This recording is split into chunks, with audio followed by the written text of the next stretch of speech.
introduce vocabulary that helps us understand kind of this big picture of statistics. It's going to give us a roadmap for where we're going the rest of the course. So I'm going to start off by drawing kind of this strange looking oblong circle thing over here. This is going to represent our population. And by population, I mean our entire group of interest. And this could be anything depending on what you're interested in. So for example, it could be all students at Coastal.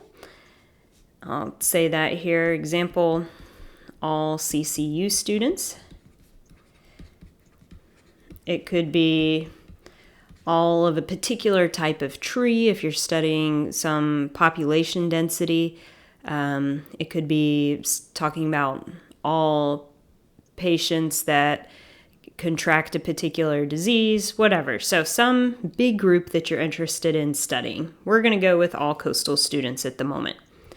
And maybe there's some summaries you want to do on that entire population. So any kind of summary that we might be interested in, maybe making a graph talking about the average or percentages or something like that, is going to be summed up using a population parameter. So I'll say summaries are summarized by population parameters. And you can remember this using noting the alliteration here. Both start with P's. Just a heads up, anything I'm underlining here is probably a key definition you need to know here. So population, our big group of interest, it's summarized by what we call population parameters. Again, could be the mean of the population, some kind of plots, percentages, anything. And these population parameters are typically denoted using Greek letters. So denoted by Greek letters. It's not a rule, but it's most often what is used. And one of the most common ones that you really need to know right off the bat is our symbol for the mean or the average. So mu is the average of the population. So for example, if we're talking about all Coastal students, I might be interested in the average hourly wage for all Coastal students. So I would denote that as mu. So example, mu equals average hourly wage of all, I'm going to emphasize that word to denote the whole population of all students. All right, so that's our population, talking about the entire group. Typically, we can't get information on the entire group because it's impossible to look at every tree in a forest or every fish in the ocean or ask every Coastal student how much they make. So instead of looking at everybody, we're going to take a look at a subset or a smaller group extracted from the population called our sample. So sample is just our subset of the population.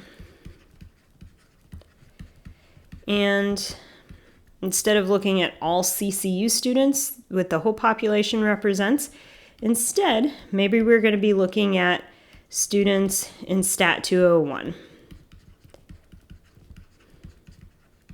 Maybe not the best way to take a sample, and we'll address that later, but that is a subset or a smaller group from the whole population. And instead of being summarized by parameters, we're going to use a different set of notation. The sample is going to be summarized by sample statistics.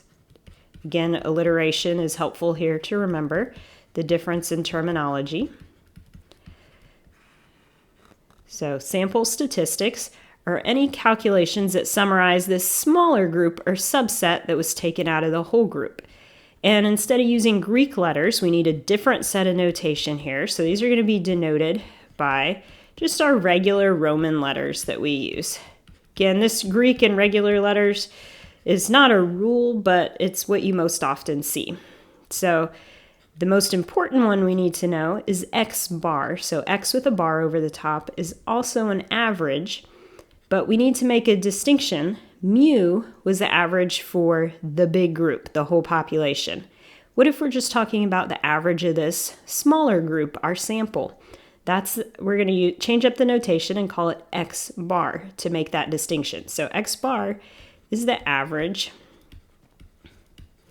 of the sample. So in our particular example, that might be x bar is the average wage of the students in Stat 201. Okay.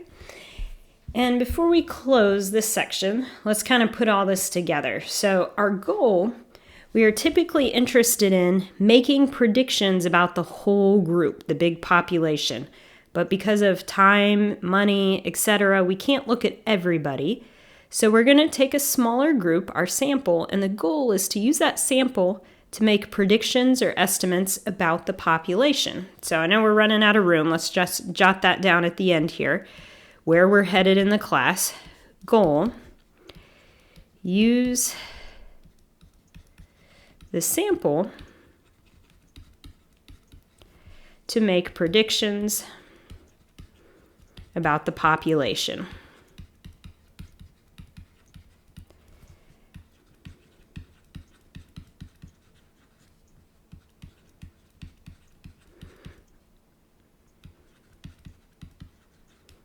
All right, so just real quick before we finish, let's highlight the main ideas in this section.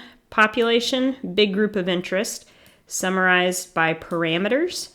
And the one specific one we need to focus on is mu, the average of the big group. In practice, we check out a sample or subset of the population. And any summaries we do on the sample are called statistics, sample statistics. And they're usually denoted with our regular letters. And the most important one to know is x bar, the mean of our smaller group. And finally, where all this is headed by the end of the semester is to use the small group or our sample to make predictions and estimates about the bigger group or the population.